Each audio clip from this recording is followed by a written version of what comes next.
A very good afternoon, thanks for clicking on to the Sunday edition of Vogan's European Outlook. Still a colder pattern, very much in the cards as we go towards the Christmas and New Year period, and it's interesting actually when you look at modelling and it goes for, say for example, an extreme winter-like setup where you've got the potential for snow or you've got the potential for cold. It's always interesting to see how much the modelling then delays that scenario. Even if it does take place, sometimes the modelling has a tendency to be a little bit too quick in bringing in the cold weather. And the reason why I say that is because the model has maybe trended back just ever so slightly from initially having a significant cold right around Christmas. Yes, there's a very high chance, I think, as it stands, that we have a cold and frosty Christmas day, and then it's after that, and the days run between Christmas and New Year in particular. I think that is when things get particularly interesting when it comes to snow and cold, and potentially cold locking in towards New Year. So this is a quick run off the GFS, the very latest, and you can see here as we go forward, more wind and rain to speak about here. So we'll continue to see rain falling on saturated ground. But you notice here the date at the top right hand corner, this is Tuesday 22nd. We've got an area of high pressure centred over northern Scotland, and of course you've got low pressure further south here, bringing more disturbed weather here. You notice that area of high pressure over the North Atlantic here, that is going to start to set the scene as we go into the days running up to Christmas. Because what essentially will happen is we've got this area of low pressure here on the 23rd. This is Wednesday coming up. We've got an area of low pressure, wind, rain, potential for some hill snow as well, because there is cold air mixing in. But it's that area of high pressure out to the west that is eventually going to topple in over the UK, settling things down, clearing the rain clouds or the snow clouds out, and that sets the scene for potentially a pretty cold start to Christmas Day, with temperatures struggling during the daytime to get much out of the low single figures across northern areas, perhaps out of the upper single figures across more southern areas. But it's that area of high pressure and the behaviour of it, the way it builds over and into the UK, that we need to watch. So you've got an area of high pressure here that's kind of building in over the British Isles as we go into the Christmas Day period. We could have a little bit of a westerly flow over the northern periphery of this area of high pressure. But you notice here we've got an area of disturbed weather to the north. We've got a pretty deep area of low pressure sitting on the Greenland coast.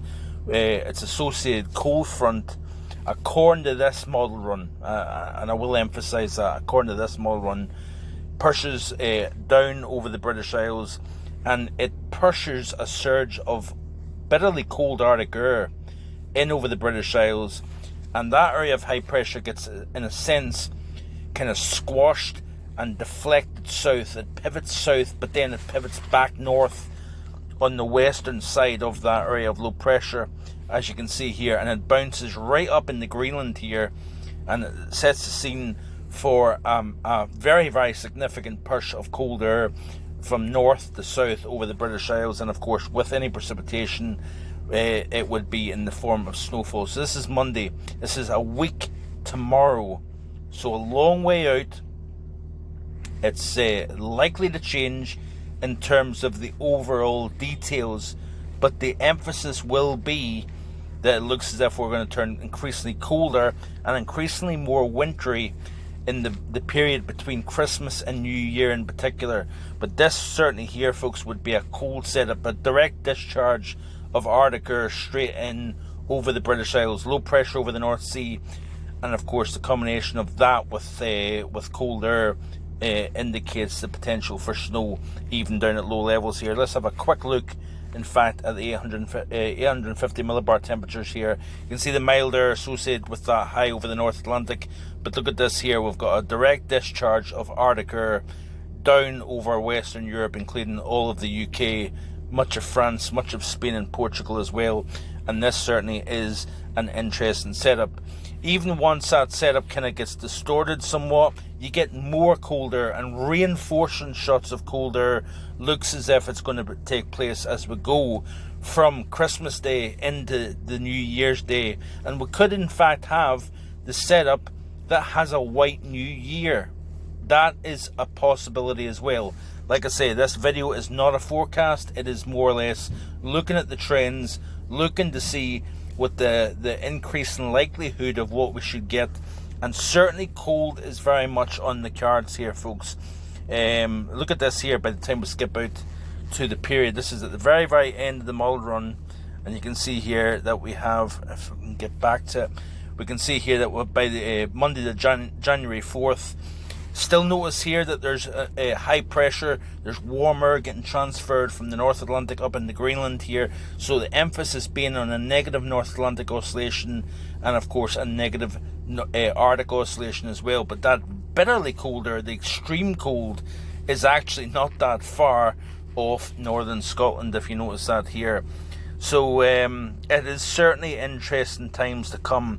Let's have a quick look at the snow depth chart here. We'll go back to we'll have a look at the European look today, and then as we go through the course of the week, we'll have a look at the British Isles in particular. But you can see here, as we skip through the period here, the snow that's widespread, as you would expect at this time of year, over far eastern Europe, northwestern parts of Russia. You can see here that it starts to become a little bit more spread out over Central Europe. Look at the British Isles as well, starting to fill in as well, especially across northern parts of the British Isles. But certainly this is at least a wintry pattern, with the potential increasing for a significant spell of winter weather. Now, I want to look very quickly here at the 2 meter temperature, or not the 2 meter temperature, sorry, I beg your pardon. I want to look at the 10 HPA temperature forecast, because I'll tell you one thing, there is an indication here that we have got the potential for a stratospheric warming, a full-scale stratospheric warming event as we go forward here, and that would certainly become very interesting indeed. So this is the current state overlooking the northern hemisphere, overlooking the pole. You can see here that there's plenty of warmth eating away at 10 HPA on the Asian side, and the Pacific side. The core of the vortex is somewhat displaced over Greenland and over northern Europe. But if we skip through this loop, you can see here how those reds on the Asian side increase in strength and then eat away and really take a massive chunk and bite out of this polar vortex here.